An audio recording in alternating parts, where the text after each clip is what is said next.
اور پھر آپ کے گلے کی ہڈی کیسے ہے کہ آپ نے اس حدیث کے باوجود گامدی صاحب کے ہاتھ چومے آپ نے. جاوید احمد گامدی صاحب کے بارے میں سب کو پتہ، ان کا شروع سے یہ موقف رہا ہے کہ سیدنا معاویہ بھی حق پر ہیں، سیدنا علی بھی حق پر ہیں، وہ کسی کو غلط کہنے کے روادار نہیں ہیں. میرے نزدیک اس کے بارے میں فیصلہ کن انداز اختیار کر لینا، اس کے بارے میں حکم لگانا، اس سے متعلق دو گروہ بن جانا، یہ بڑی افسوسناک بات ہے.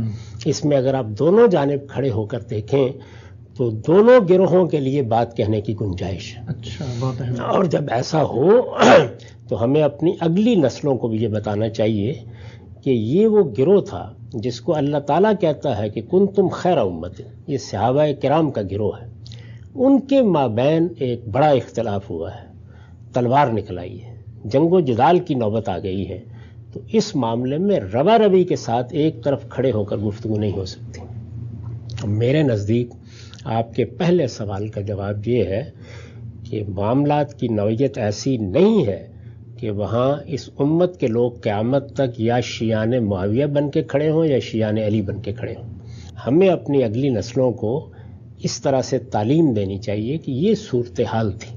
یعنی اس صورتحال میں سیدنا علی اپنی جگہ بالکل درست ہو سکتے ہیں اور یہ کہہ سکتے ہیں کہ میں نے بالکل ان لوگوں کے مشورے سے، انہی کی رائے سے، اس وقت ایک خلفشار برپا تھا، ایک فتنے کی صورتحال تھی، میں نے آگے بڑھ کر نظم حکومت کو سنبھال لیا ہے. یہ بات کہ وہ اس کے اہل تھے یا نہیں، اس میں تو دو رائے نہیں ہو سکتی. یہ بات کہ وہ اپنی سیرت اور کردار سے کس بلند مقام پر فائز تھے، اس میں بھی دو رائے نہیں ہو سکتی. تو وہ یہ کہہ سکتے ہیں، ان کے حامی بھی یہ کہہ سکتے ہیں، اور مخالفین جنہوں نے اس کو نہیں مانا، یہاں میرے نزدیک صحیح تعبیر یہ نہیں ہے کہ دوسرے گروہ نے بغاوت کر دی. بغاوت کا لفظ تو اب تب استعمال کریں گے جب حکومت قائم ہو گئی، ہر لحاظ سے امن قائم ہو گیا، اور پھر کسی نے اس کو ماننے سے انکار کیا. یہاں صورتحال یہ ہے کہ حکومت کے انعقاد ہی کو نہیں مانا جا رہا، اور یہ کہا جا رہا ہے کہ اگر فی الواقع حکومت کا انعقاد اسی طریقے سے ہوا ہے جس کا دعویٰ کیا جا رہا ہے، تو پھر سیدنا عثمان کے قاتلوں کو پکڑیے اور ان کو سزا دیجیے. تو یہ دوسرے فریق کا موقف ہے.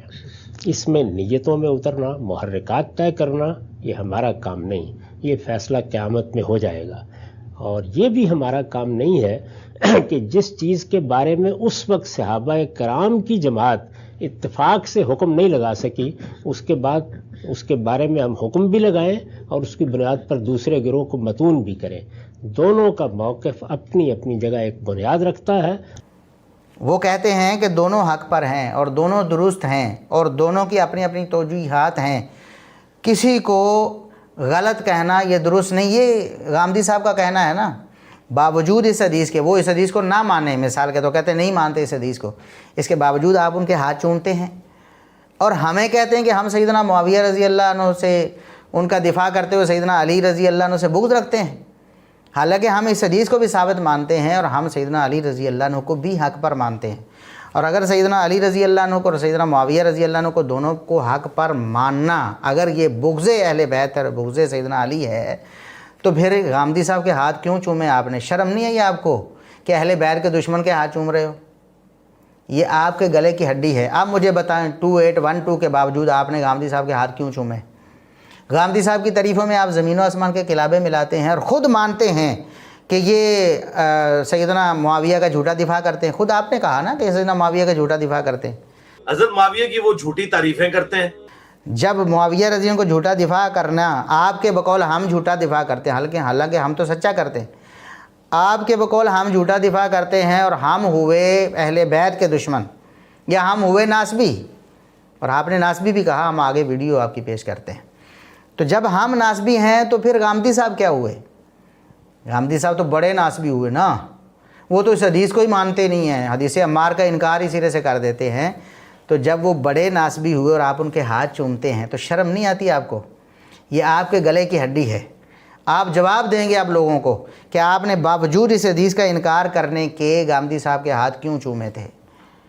آپ نے کیوں ان سے محبت کا اظہار کیا؟ آپ نے کیوں کہا میرے وہ کافی چیزوں میں استاذ ہیں جی، میں نے ان سے بہت کچھ سیکھا ہے؟ شرم نہیں آتی آپ کو؟ یہ آپ کے گلے کی ہڈی ہے.